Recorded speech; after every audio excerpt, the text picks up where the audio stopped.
What is your perception of Muslim women? Very much influenced by religion, and probably not as free as a Western woman would be to basically dress the way she wants and speak the way she wants. They can have a hard life. You know, sometimes they face quite a lot of difficulties and they are discriminated. But my personal, attitude is I just consider them exactly like me.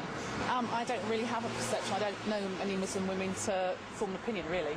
In the UK, I think that they probably have a lot more freedom than anywhere else in the world. I actually live out in Singapore, so there's a lot of Muslim women there.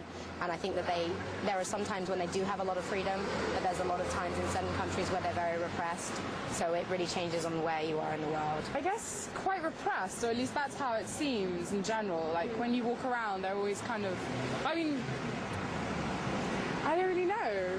Well, as a judge, how were you perceived as a Muslim woman in the UK to maybe your colleagues and things like that when you first became a Muslim? When was it really that you became Muslim? Just before Ramadan last year.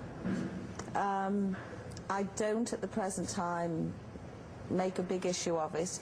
I recall that one of the best Christians that I know is a High Court judge in England. He never talked about his Christianity, he just showed it by his way of life. And eventually you would say, what is it about Mark Headley that is so wonderful? And some people, didn't you know he's a very active Christian? I'm not very wonderful, and I'm also very much a learner in Islam, so I think it's important that I keep a relatively low profile, carry on learning. You have, because your responsibility, you have an entire district. How do you rate the domestic violence? Is there more domestic violence in the Muslim community, or is it consistent with the national average or less? We don't have statistics, but from all the work I've done, we have no reason to think that it's any greater within the Muslim community than within the dominant community. The difficulty is that there are certain barriers that women have, or men who are suffering this violence, to get over. Matters of racism against them, language difficulties, immigration issues, matters of izzat, of feeling that they're shaming their family if they come forward, lack of facilities for them. I mean, I was only talking yesterday to a very active Muslim woman in Wales, Shaheen Taj, of how we need to set up a nationwide group of Muslim female counsellors that women can go to, because if women feel that they go forward and the people that they'll speak to don't understand where they're coming from, they're not going to come forward. And they also, I think, often assume because it's a Muslim woman, she's oppressed because of her being a Muslim woman.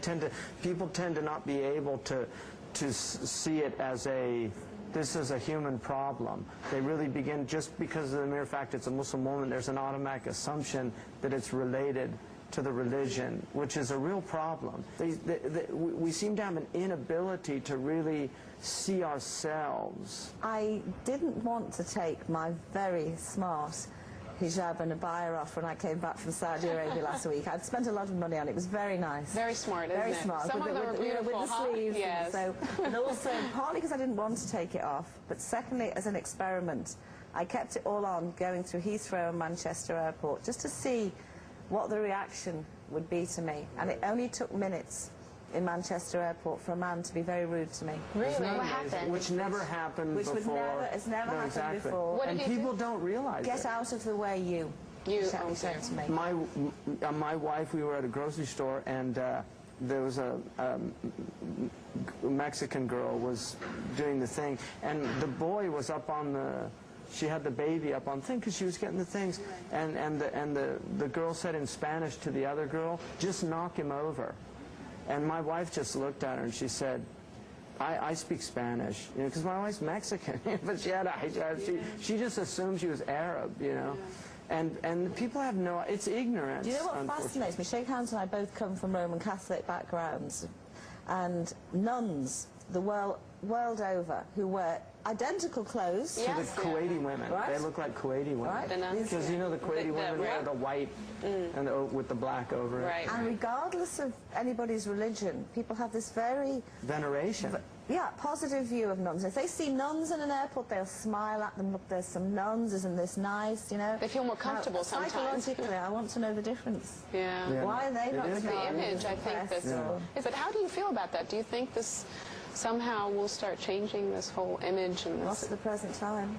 No. No, Because no, with the it's not. riot, with the Islamophobia, Yeah, with the whole Islamophobia. terrorist threat, and the communities aren't helping themselves either in that. Yeah, this That's is the real difficulty. problem. Yeah, I dislike this word, Islamophobia, but you know, it's true. Is that I know. the case in the UK? Is there like a huge Islamophobia? Huge.